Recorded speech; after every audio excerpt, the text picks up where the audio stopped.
Russia's parliament singled out the United States recently in voting to no longer allow Americans to adopt Russian orphans. But the vote triggered some of the largest protests Moscow has seen since President Vladimir Putin was inaugurated last year. We got in touch with our Moscow bureau chief, Jim Brooke, to find out why the adoption issue has stirred up passions in Russia. Let's start with a look at part of Jim's report.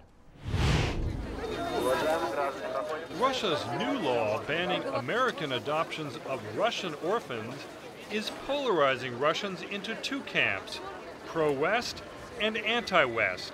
Businesswoman Anna Glukova accuses Russia's parliament of voting for the ban to distract attention from the case of Moscow lawyer Sergei Magnitsky, whose unpunished murder has drawn international criticism.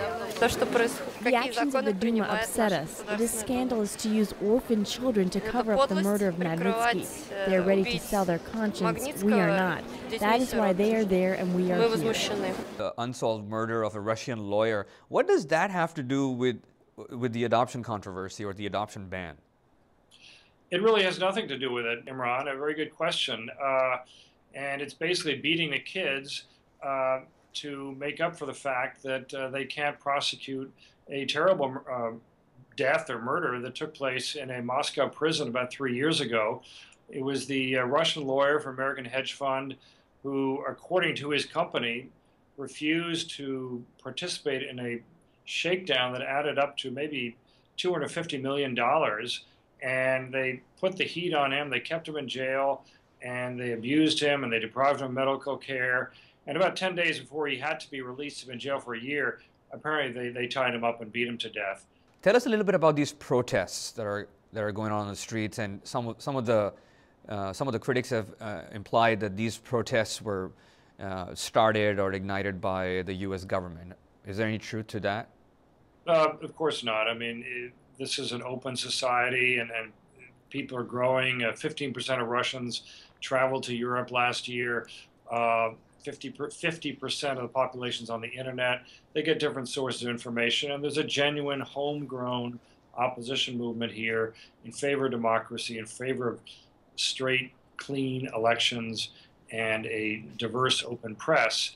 The way the government tries to delegitimize them is to say they're funded or inspired by outside powers, by the U.S. government, but that's false.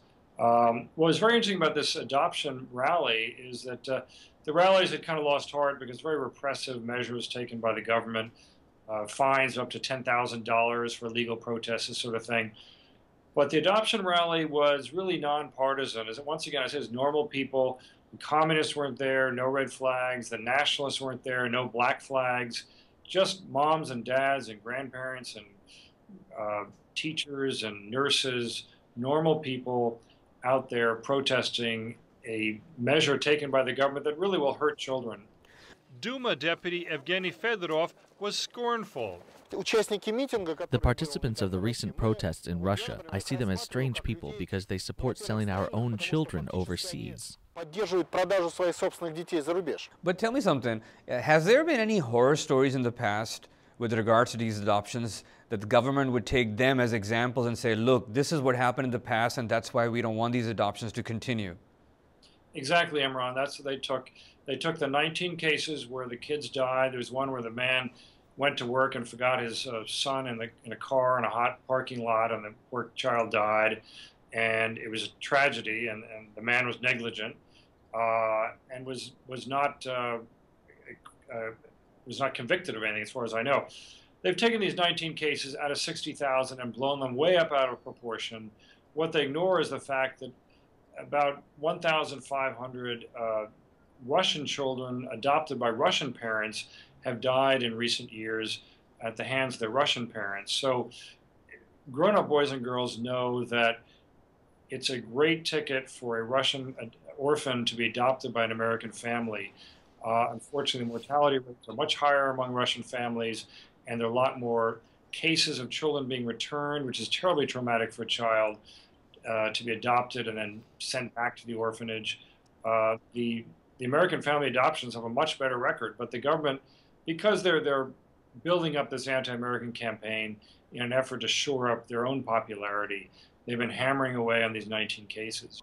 So anyone from any other part of the West can adopt these kids except the American families? Yes, even the foreign minister on Wednesday said there are no problems with European adoption. So 150 million American parents are bad, including me. I'm a parent.